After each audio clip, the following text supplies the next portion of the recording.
ఇతర పట్టణంలో ఇస్లాంపురం కాలనీకి చెందిన శబానా తబస్సుం.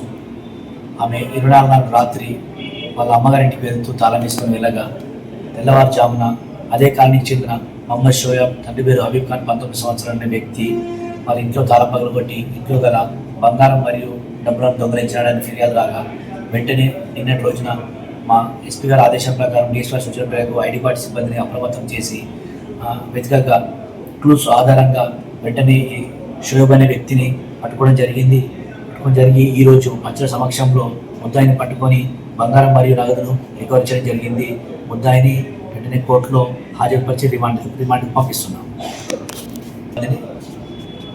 దీనిపైన ఐడి పార్టీ సిబ్బందిని మా యొక్క ఆఫీసర్స్ అభినందించడం జరిగింది.